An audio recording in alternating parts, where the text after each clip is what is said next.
Cheers, everyone. Dave Brown here with the New Populist. Thank you for joining me 10 days before Christmas. I hope all is well. I hope you did your Christmas shopping. I have not, but that's what I do. I wait to the last second. But there are three topics I want to go through. And the first one is Donald Trump. I'm a Trump guy, voted for him twice. And today he had an announcement that he advertised, it was a couple of days ago on his Truth Social, a major announcement. And there was speculation as to what this announcement could be. And it turned out that he was selling some cards. I'm not even exactly sure. But suffice to say, for some of us, it was a letdown. And I think Trump is in the space now where he's, I think, annoying people more than he's really invigorating people. I made a video a few weeks back, and I essentially made the point is that 2024 is not 2016, and the mindset of people is different now. And the things that worked in 2016, the trolling, the loose statements, I think it worked back then. But now I think people are run down, we're tired, we're frustrated. We want a clear message. We want a messaging from the Republican Party that's on point. We don't want any more games. We're so far behind. We're trying to catch up. And now more than ever, we need some discipline. And of course, we know Trump is not a disciplined person as far as messaging. He's a shoot off the hip type of guy, which is why we like him.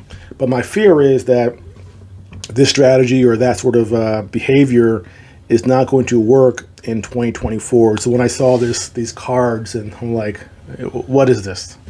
What is this? And I kind of shook my head. So for Trump, I hope he stops doing this kind of thing.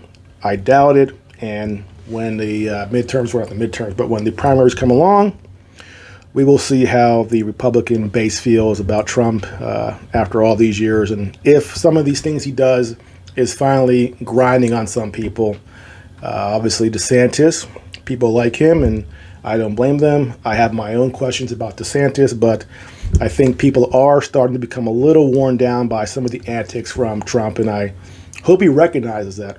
Probably not, because Trump is Trump, and he's not going to change his stripes.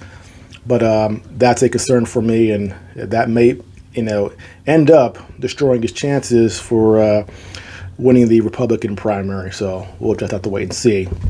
Secondly, Viktor Bout, the merchant of death. It was funny watching his interview in Russia, and here you have a guy that's characterized by the Western media in our country as being this evil guy. And I'm not saying he's a good guy. Clearly, he's has his issues, being a weapons dealer. And when the Soviet Union fell, he took advantage of that to enrich himself. And he was definitely shuffling arms across the world and in different parts of the Africa where there were civil wars going on. And he was involved in that. And he certainly profited off of giving weapons to these different sides fighting in Africa. And not a good guy. But watching his interview, he's a very articulate fellow. And he actually makes points that you go, wow, why is it that a Russian arms dealer who just spent 11 years in jail seems to have a better,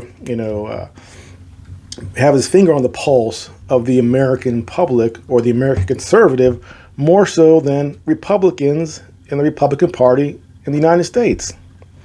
And so I want to play this clip here where he talks about America, and listen to what he says. Do you hate America? No.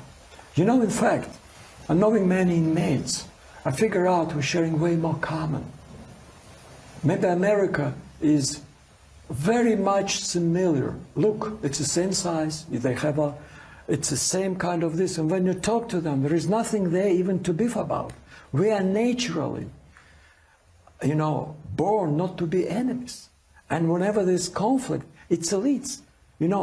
Every American I met in a prison who is from rural area was very easy to deal with. He has no problem with Russia, and he was curious about Russia, despite all propaganda. They're losing their Christian values. They're losing their families. They're losing literally their countries. It's not anymore the same country. We knew America, who used to be a model for entire world and lead and be an example, you know, like they say, a shiny town on the, you know, sparkling town on a hill. And this is, of course, pity. It was a strong country who was really a, you know, industrial might, you know, this one. And look, for 30, 40 years, deindustrialization, drug problem, crime waves. You can understand, and I feel more empathy to American after this experience than I would feel any hate. Now, hearing that, can you disagree? Is he not right that we're sort of degenerating as a culture and as a society? He points out religion, Christianity is sort of just going down the drain. And just yesterday, we had the drag queen at the White House, and a drag queen who's performed in front of small children. And you think it would not be too much to ask that grown men don't put on skimpy outfits and dance in front of children. But apparently, in 2022 America, not only does that happen, but if you criticize that, you're a bad person.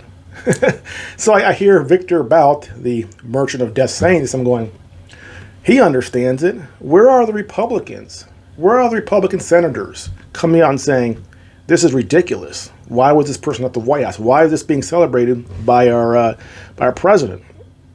Where are they at? Can't find them.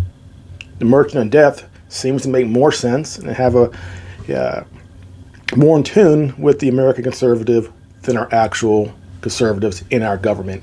And it's absolutely sad. And he also made a comment about the war in Ukraine. Now, one thing I talk about a lot is Marxism. And I am 100% not a Marxist, but I do study Marxism because in order to better, to fight against it, you need to understand it. And one point that Marxism made, which I think has legitimacy, is the argument that wars are fought by elites over land and resources, and that these wars are not in the interest of the common person. And he points that out. He says this war is being fought by elites. Now, of course, he backs up Russia, but he's right. This war is about elites, and they're fighting over power. The United States wants to maintain control of the world and be be the sole power. And Russia, China, and at some point India want some of that power. And Ukraine is a battleground between the United States and Russia. And Russia wants to maintain its power and perhaps spread its power, and the United States wants to keep Russia in check. And that kind of goes into what was said by Angela Merkel. Now, Angela Merkel talked about the Minsk Accords. And basically what they were trying to do there was find a way to have Ukraine be neutral, find some agreement where we could avoid having a war. And what did Merkel say recently? She said that when she was negotiating this, she had no expectation that they would actually enforce it or honor it, and that what they were doing was buying time for Ukraine to arm itself against Russia. And what have I said in all my videos? This war was planned and encouraged by the West. The United States, the neocons, the geopolitical thinkers in Northern Virginia and DC, they were planning for years to use Ukraine against Russia, to bleed Russia, to try to destroy its economy through a long, protracted war. The goal here is not to beat Russia. Ukraine can't do that. The goal here is to bleed Russia. And as Merkel said, we had no intention of honoring or going through with this agreement to have peace. We were trying to buy time to make sure the Ukrainians could be better armed, so when they did fight the Russians, it would hurt Russia a lot. Cold-blooded. But that's what our leaders in the West do. They're calculating these things years in advance. So Russia invades Ukraine in February 2022, and our elite and our media goes, this came out of nowhere. We never saw it coming. What's happening here? Putin's this evil guy who just decided one day for no reason to invade Ukraine. Now we have here the ex-German chancellor saying, years ago, we were trying to have some sort of agreement, but we were never going to follow up with them. We were just buying time so that Ukraine could arm itself against Russia. And just recently, the United States announced that we would give some Patriot weapon system to Ukraine. And there's this escalation we've seen over the last 10 months where Russia does something, and then there's a response by NATO and the United States. And we keep on giving them more weapons, and we say, okay, if Ukraine wants to strike inside Russia, hey, we're not going to stop them. And my question is, why not give Ukraine the weapons it needs, or weapons it needed from the start, if our goal is for Ukraine to win? Why are we incrementally giving Ukraine weapons over 10 months? Now, we're going to say, well, we're trying not to escalate too much. We don't want to have a direct confrontation with Russia. But it kind of seems that what we're doing is drawing out the conflict, giving Ukraine just enough to sit there and get slaughtered by the Russians, with the hope from our side of that we give them enough to also, while they're getting slaughtered, the Ukrainians, they can cause a significant amount of damage to Russia. So it's really quite cold. And I've mentioned before Lindsey Graham saying that we will fight to the last Ukrainian. And I say, always be wary of advice from people who are risking nothing. How kind of Lindsey Graham to offer the Ukrainians to fight to the last one of them. What are we risking? Nothing. The weapons manufacturers, they're making a killing right now. And of course, in South Carolina, that's a place where there's a lot of weapons industry. So Lindsey Graham says, we're going to fight to the last Ukrainian. And I go, who would listen to this guy? He's sitting in a restaurant in D.C. right now drinking a bottle of $2 bottle of wine. He's not in a trench in Ukraine, in Bakhmut, being shelled by the Russians. Young Ukrainian men are, and they're being killed in the thousands. And we have a death toll probably well over 100,000 men now for Ukraine.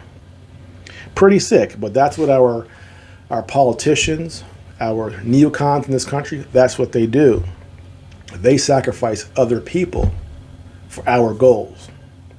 And the last thing I'll say, too, is about this Viktor Bout guy, the merchant of death. We talk about how evil he is because he armed these groups in Africa that were in civil war. We just left the Taliban billions in weapons. When we left out of there, we withdrew. The U.S. government, by far, I mean, it's not even close, has armed more terrorist groups, more groups across Africa, the Middle East, everywhere, honestly. We've armed more, quote-unquote, bad guys than Viktor Bout could ever hope to. And we just sort of ignore that. Remember during the Obama years, we were actually arming ISIS. ISIS was showing up in Syria and Iraq, maybe not Iraq, I think just Syria, with weapons from the United States. And now we had the withdrawal from Afghanistan. So now Taliban has all these weapons from the United States. And we're going to lecture anybody else about giving weapons to the bad guys. We do that. So the American empire, we are quite hypocritical in our behavior. And that's one of the things, over the years, I've always been sort of not an isolationist, not like a Ron Paul isolationist, but I certainly have questioned the military-industrial complex. And as time goes on, and I see more and more and more, it's more and more obvious just how ridiculous we are as far as our hypocrisy, as far as what we say to other countries and how we criticize other countries while we're doing it in spades. We criticize Russia for interfering in our election. Yet, you can go on Wikipedia and look up the CIA intervention in other countries, and you will have a scroll a mile long of our interventions in other countries across the world for the last 80, 90 years. Interfering in other countries and their democracies and their political process. But that's okay. But if Russia buys some Facebook ads in 2016, well, that's we can't have that. That's the worst thing ever, and how dare the Russians undermine and attack American democracy. We are the biggest hypocrites walking God's green earth. And that's why we, as the MAGA crowd, we're looking for a Republican who will fight against this hypocrisy, this military-industrial complex, and try to talk to other countries. You may not like Putin, but there has to be a dialogue. He has 8,000 nuclear weapons. We have to have a dialogue. And this idea that we can't talk, there's nothing, we can't even, have any sort of negotiations at all is nonsensical. And we are every day, as this conflict escalates, inching closer and closer to a direct confrontation with Russia. And if that happens, it could end in a nuclear confrontation, in which case we're all dead. Is it worth that to not talk to Putin, to not negotiate, to not sit down and try to work something out? Or are we going to be so hard-headed we can't do that? And one day you look out your window and there's a mushroom cloud. Count to 10, you're gone.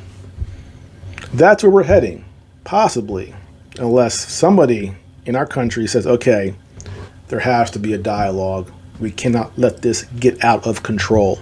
But unfortunately, Biden is mentally, he's obviously not there. And the people controlling him seem to be pretty ridiculous as far as having any sort of talks with Russia. Will that change? I hope it does. But this next few months and this conflict will, I think, indicate where things are heading. If Russia has this offensive they've been talking about now, or the Ukrainians have been talking about now, if they actually do it and they're successful, that might end everything right there, and the West and Ukraine will be forced to the table to work something out. If it's stalls out and there's this not a ceasefire, but this deadlock, that's where both sides get a little more and more desperate to win, and things can spiral out of control, and that is my fear. So ironically, and again, I don't support Russia or either side. I'm a neutral observer going, let's have talks, let's have peace. It might actually be safer for the world if Russia's actually successful, because if this gridlocks, this is where both sides start to get desperate and do things that could escalate out of control. But that's my fear. Hopefully that's not going to happen. Well, that's it for now. If you are new to the channel, please like and subscribe, and I'll see you next time.